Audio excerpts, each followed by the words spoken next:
everyone. I'm Kendra. I'm the ISKL Alumni lead here. And I want to welcome you all to today's Get Real session. We'll go ahead and start. I'm sure some people are still collecting their lunch, but we want to be mindful of your time, and especially for those of you that were here on time. So let's get started today. If this is your first time attending a Get Real session, Get Real is an opportunity for high school students to explore university and career options with our ISKL alumni working and studying worldwide. It's an opportunity to learn more about university and work life and ask important questions in a small group setting. Today, we're really excited to welcome Seung Jin Lee from the class of 1999, who's here to share his journey from ISKL to becoming a mechanical engineering professor at the University of Washington Tacoma.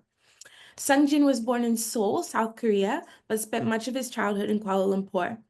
He considers himself a true third culture kid, someone who grew up with influences from different cultures, which has helped him navigate life and work across various environments. He'll be taking us through his academic path, from earning a degree in mechanical engineering to completing a PhD and building a career in academia. Along the way, he's worked in different roles that have all led him to where he is today.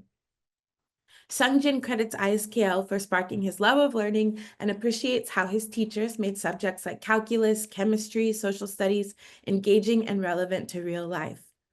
His time at ISKL choir also inspired him to pursue music in college, leading to memorable performances with the Boston University Symphonic Chorus.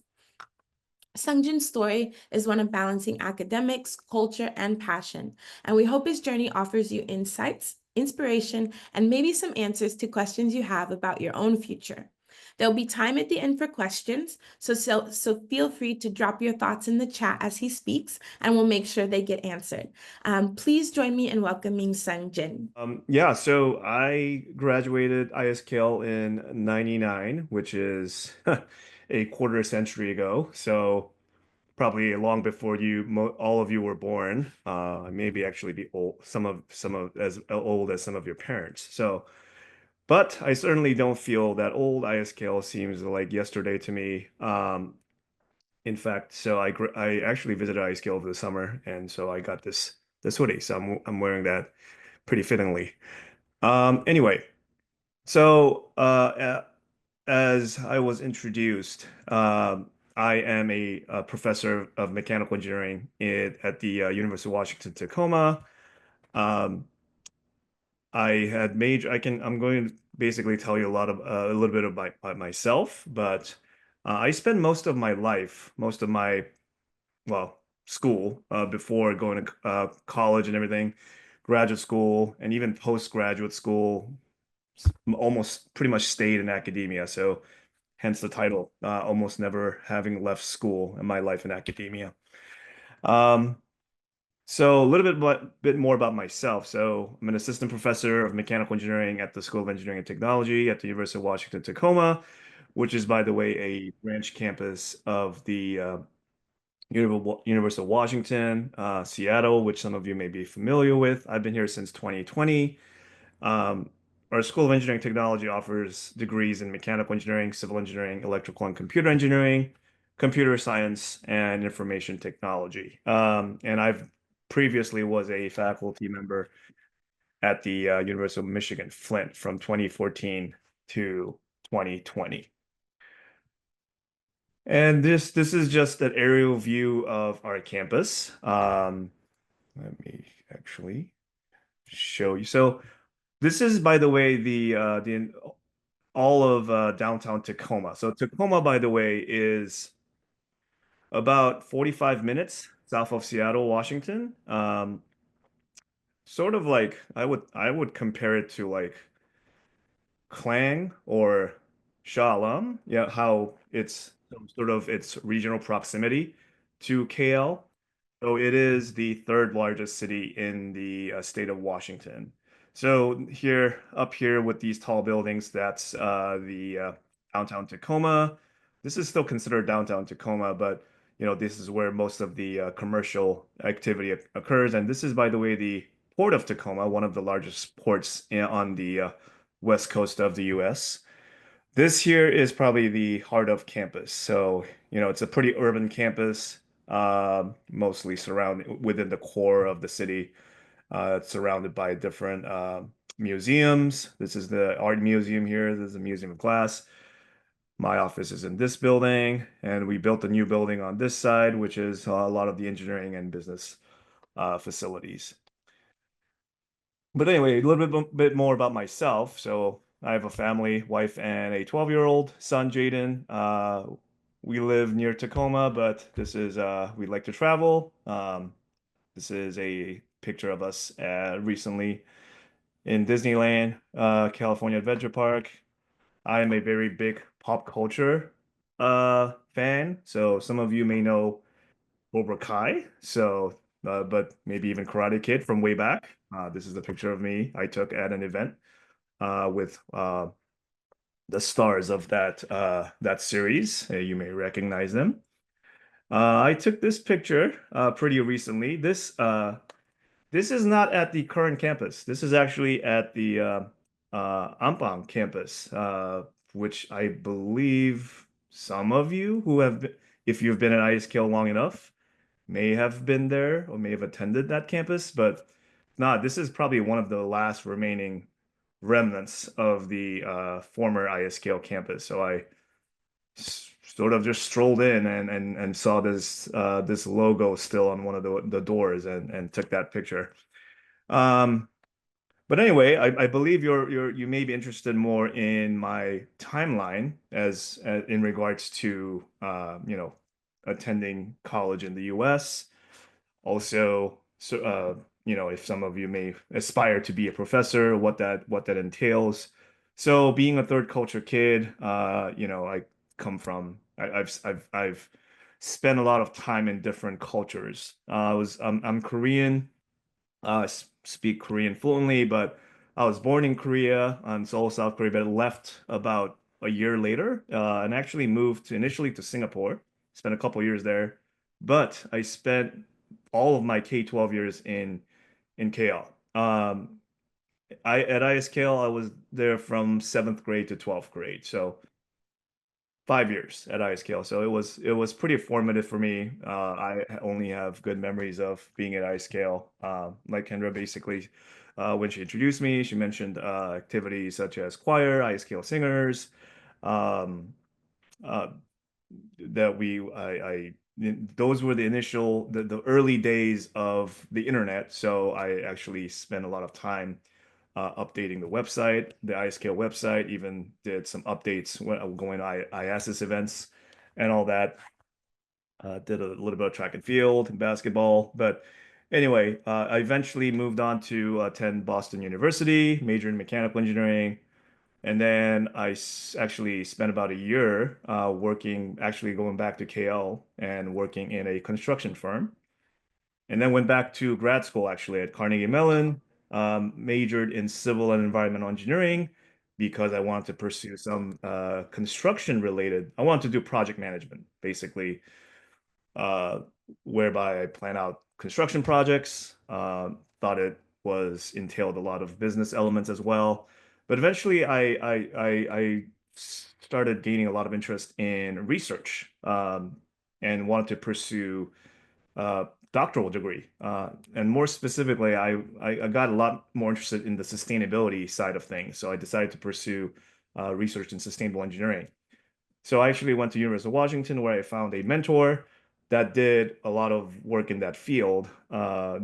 Eventually, so the degree I pursued was mechanical engineering, but I eventually did research in a lot of environmental design, design for environment, life cycle design, and all that.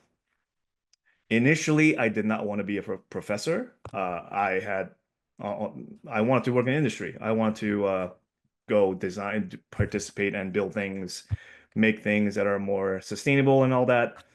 But somehow, life doesn't really work out the way you intend it to be. And yeah, I did postdoctoral work at the U.S. Environmental Protection Agency.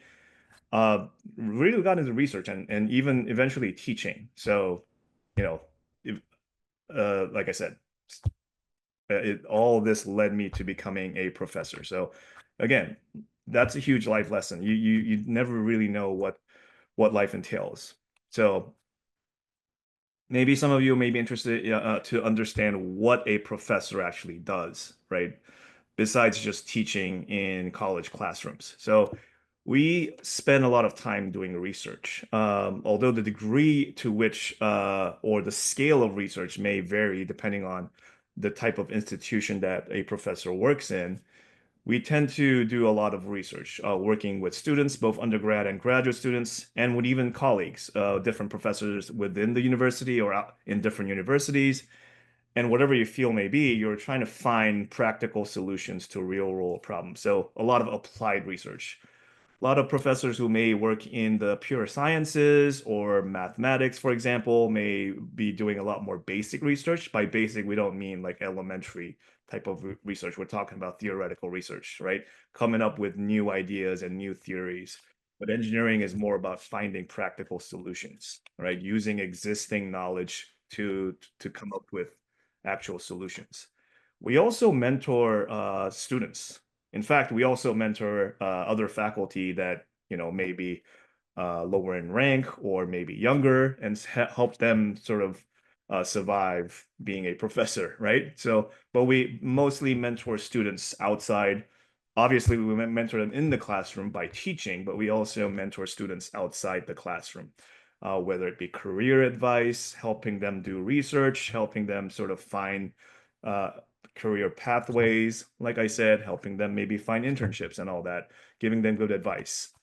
Yes, this is teaching. This is where most of you sort of see a lot of professors in action, right? Whether it be through media, through movies, through shows, right? Where many of us do develop and teach courses. I do it personally in mechanical engineering and sustainability. And we also do service. By service, we mean basically providing our time and effort to support different organizations, whether it be within the university, professional organizations. For example, I'm part of I do a lot of work in engineering education, and also we also have a professional society. So supporting, providing my time in uh, helping organize conferences, review at other types of papers at conferences, and also maybe providing time to the community, right? By the local community, mostly in near the city of Tacoma, for example, and all that. Yeah, so a lot of different things that professors usually do. Another thing maybe I want to mention is mechanical engineering. Some of you may or may not be familiar with what it is. Mechanical engineers basically play a role in trying to build interdisciplinary teams, build and develop new technologies for really for different aspects, whether it be healthcare, electric vehicles, renewable energy, robotics, material science, nanotechnology, manufacturing. Uh, and this is a picture, by the way, that we had a group of students that, along with different faculty, we went on a tour to one of the Boeing plants. So maybe some of you may be familiar that Boeing, it's no longer headquartered in Washington State, but most of the manufacturing activity still happens in the Western Washington region. And one of the biggest plants is about 30 minutes north of where we are. So yeah, took some students there to show how the Boeing 737s are assembled. But yeah, basically we're helping students, better equip them with the skills and experiences necessary to apply all these theoretical principles of engineering. Not only that, but like all the basic sciences and mathematics that you all are learning and will continue to learn in college and university, right? And then this is where they learn how to build things, how to design things, analyze things, every physical system imaginable. A couple more things that I want to talk about. So I know, I think this was in one of the questions that maybe one of you had provided in advance. But if you want to become a professor, what do you have to do, or what do you have to start doing? All of you are pretty young, but if that's what you aspire to do, maybe not a professor, but maybe you want to do research. Maybe you want to become a research scientist, or in a national lab, for example. doing something research oriented, right? Even if you want to, let's say, become a doctor, right?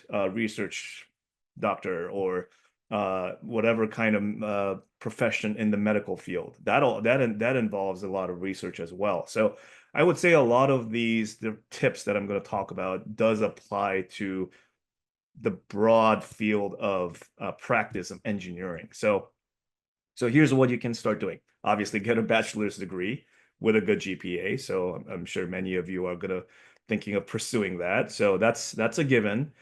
But I think one thing that not most students, a lot of students do this, but I would say majority uh, probably don't do this as well, is network with your professors. I'm sure many of you network with your teachers, right? So continue doing that with your professors. It's a bit challenging, especially if you go to a bigger school, but try to do that as best as you can and also observe them, right? Observe how they teach, observe how they speak even, because that is very important. Knowing how to communicate, right? I'll actually talk more about that.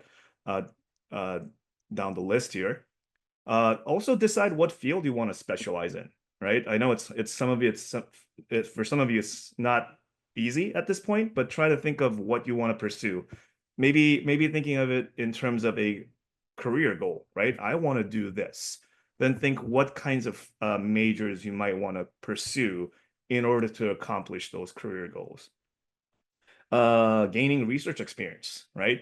Even when you go when you're an undergrad, going to college, work with the professors, and if they're doing exciting research, ask if you could even volunteer your time to actually perform some research activities and hopefully even publish your research. This is going to be really awesome for getting into graduate school. Not most undergrads don't publish research in like journals, so doing that in itself is going to look awesome on your graduate application. So eventually, yes, in order to become a professor, you at least have to get a master's degree if you're maybe doing less research but more teaching.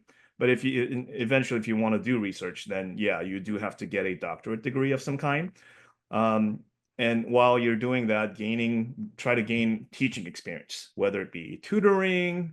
Some of you may even be tutoring right now, right? So tutoring is a valuable experience because it not only helps you learn how to teach, but it also helps you build your own skills, right? Teaching, anytime you help someone, whether it be a classmate or someone who is younger than you, try to teach them fundamentals or things that you already know.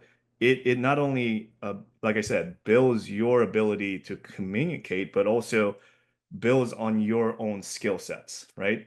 And then teaching assistantships, that's an option for graduate students. In fact, that's one way to get a stipend or get your tuition waived, being a teaching assistant in grad school. Postdoctoral experience is going to be very helpful, especially if you want to be a professor. Building your communication skills. This is highly important, especially I would say maybe not just in the US, but in many countries across the world, like being able to talk, like communicate what your interests and your work to other people, especially people that are not in your field. This is highly important. And can't stress enough the importance of maintaining strong relationships with your professors and your colleagues. I would say this is important for anybody wanting to pursue any kind of career. It's important to network. All right. Last thing I want to talk about is what do you have to do? All of you, many of you are probably want to go to the US to pursue college or university life. Maybe, I mean, this probably applies to maybe Canadian colleges and universities as well, but I would say it's pretty similar. A lot of these elements, I'm sure, does apply to other countries as well. But having gone to school only in the U.S. Post high school, I would say, yeah, this is where my uh, knowledge sort of fits the best. Getting good grades is an obvious thing, so that's almost a given, right? So getting good grades is great, is an awesome factor.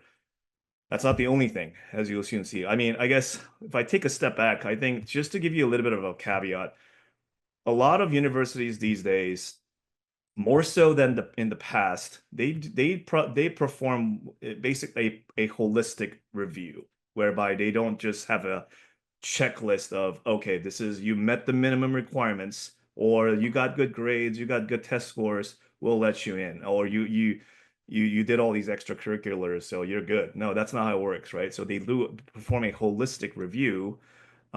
Oftentimes it's not as objective as you hope it is, as I'll mention some down this list here. But for the most part, they do perform a holistic review whereby, that's why you actually see people with the same credentials or the same list of accomplishments. Some students may get in, some students may not, right? The curriculum, the strength of your curriculum, especially ISKL. ISKL has a very strong curriculum in itself, but building on your own curriculum and how it fits into your career goals, your educational goals, right? If you want to pursue medical school, I'm sure you have to do a lot of chemistry and biology, right? Making sure you're doing all those AP and IB courses. That's highly important. Extracurriculars. You're not supposed to be a jack of all trades. You're not supposed to do, I mean, you can do a whole list of different extracurriculars, but more important is having depth and compatibility with your chosen major or career goals, right? It's much better having just a few list of activities, but being passionate about those activities and maybe accomplishing quite a big deal, a lot with those few number of extracurriculars is highly important. Leadership is great as well. Recommendations. Let your recommendations speak about your character. We know everything about you from your list of activities, from your grades, from your curriculum.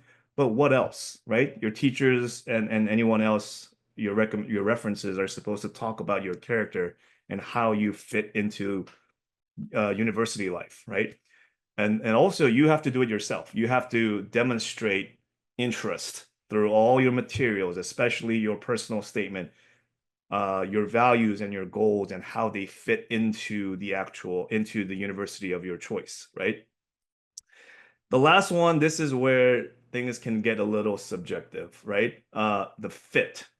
Universities, while they look for diversity in the student body, they look for your individual character, individual colors, and individual fit, how you fit into their greater student body and how you can contribute to their university, right? So yes, diversity could be, I mean, obviously the most controversial part of diversity in the US at least, and historically has been race. But that aside, they're looking for diversity of values and how you can add that, and especially being international students for many of you, that in itself adds a lot of different character and value to US colleges. So I'd say that use that as an example of how you're able to contribute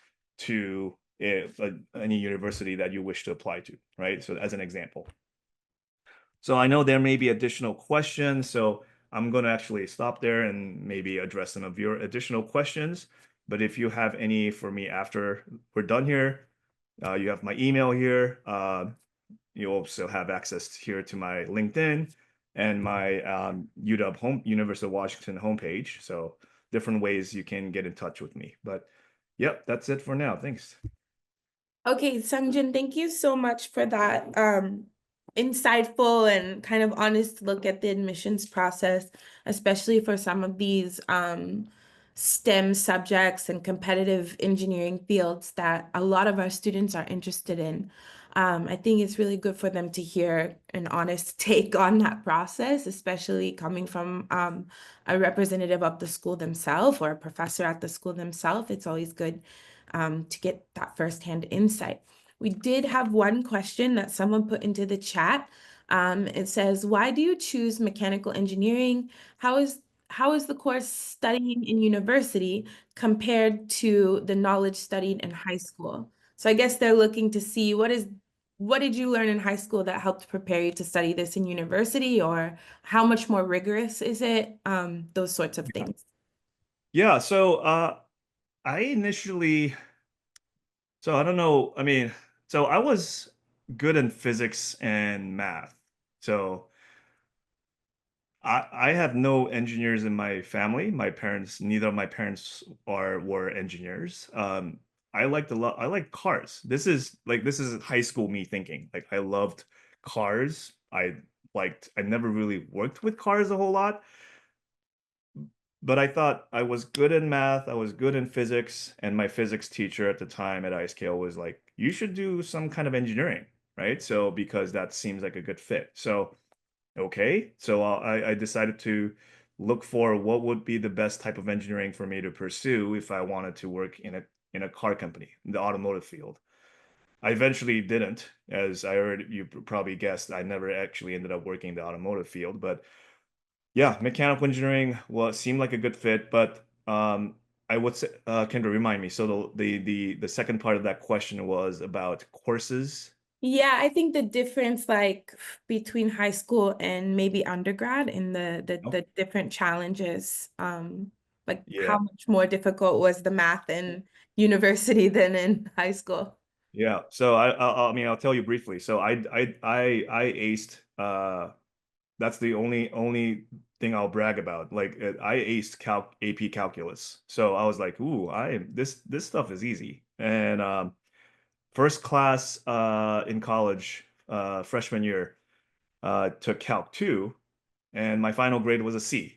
So I'm like, "Wow, that's crazy." So um I mean, you're not, by the way, I mean, I mean, I didn't have the best professor, but still, I mean, there were students that got A's. So I think I was most at fault for doing that. But yeah, I mean, courses in college are not never going to be easy, right? And especially, I would say, especially math and physics. Even physics, I think I aced physics as well my senior year.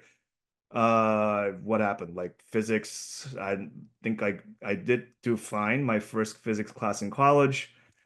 Second one, nope, didn't do too well. The third physics class, I had to withdraw in the middle of the semester and retake it because I didn't understand at all what was happening. So long story short, what I'm telling you is, yeah, you're gonna run into these challenges, right? Going taking classes in college, but don't let that discourage you from pursuing any type of STEM, especially STEM. I would say any type of rigorous science, math related uh, majors, you're not going to have necessarily an easier time compared to high school. So, but again, it's part of the journey, right? So, yeah, I would say you're not going to be the only one that's gonna if you do decide to pursue any kind of STEM related major. But I would even say that's not just STEM. It's for any college course. Like if you're into writing, I'm sure writing courses, which I didn't really take a whole lot in college, are going to be pretty challenging, especially if you go on to into your junior and senior years in college. But yeah. Okay, another question, someone wanted to know if you had to take any English proficiency tests like IELTS or TOEFL or anything like that. Oh yeah, as an international student, I did have to take TOEFL. Uh, like I said, it's been 25 years, so I don't really remember. That's the last time I had any mention of TOEFL. So, um, but yeah, I mean, if you're at ISKL, I doubt you'll run into any issues with that kind of thing. So, for the most part, I'm sure like some of you may not have been there for that long, but regardless, like I think most of you will not have. If you, I think, what is it? Again, things may have changed a whole lot, but it really depends on, I guess, your country of origin. But I think for even if you're not from a native English speaking country, that still won't be a problem. Is if you're already at ISKL. Yeah. And then there's one last question I think we have some time for. This is related to IB physics, which you mentioned you did AP, but The student is asking, is higher level physics a must to take engineering, or can you take SL physics and still stand a chance to get on an engineering program?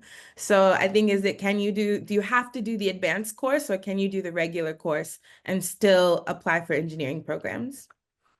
I must admit, I'm not familiar with SL physics. Do you know what that stands for? The Student, SL physics? I always forget what SL stands for. Okay. I mean, it's some kind of advanced physics, right? So, Well, it's the lower one though. oh, I see. Well, okay, I'll just address the thing about advanced or I think in our time it was like physics versus college prep physics or oh that physics versus AP physics. Like yeah, okay, you have to take the AP course to apply for engineering programs, or if you just took the standard course, um, right, do you still yeah. have a chance to get onto a program? Oh yeah, sure. I mean, so one thing I didn't get to mention is so my the campus that I work in, uh, I'm sure we don't have a whole lot of international students. The vast majority of international students go to the Seattle campus. That's what the University of Washington is known for, right? As an example, uh, we teach students that may have taken only pre-calc or just what we would call like basic high school physics, and they would still be successful engineering students. Sure, you have an easier time. You may even get out of school much sooner, but by no means is like advanced physics required to do engineering, right? It helps. It may demonstrate to, especially for more competitive programs that you're ready, that you're demonstrating your readiness to pursue engineering, right? But by no means is it a requirement. But like I said, the more competitive programs are going to be looking for speaking about that strengthened curriculum, right? So those more competitive programs might be looking for that. But I'm talking about in general as within the field of engineering. Yeah, that's not really a must, I would say. Okay, I think that's a good place to wrap it up. So, because the students have to get off to their next class. Right. Thank you, Seung Jin, so much for your time today. I know it's a kind of crazy hour. Well, on the West Coast, it's only 9 p.m., right? Yeah, it's 8:08 p.m. Yeah. Oh, it's okay. Not too bad. Reasonable then. Reasonable time. Um, Students, if you have any further questions, you can contact Seung Jin directly as he shared his contact, or you can write into the alumni office and we can help share those questions for you. In the email that I shared today's link, there was a survey asking you if there are other topics in other universities, other countries, anything that you would like to hear someone speak on. Please do go ahead and fill out that survey so that I can help bring those alumni speakers to you. And with that, we'll close today. Thank you all so much, and have a great rest of your week.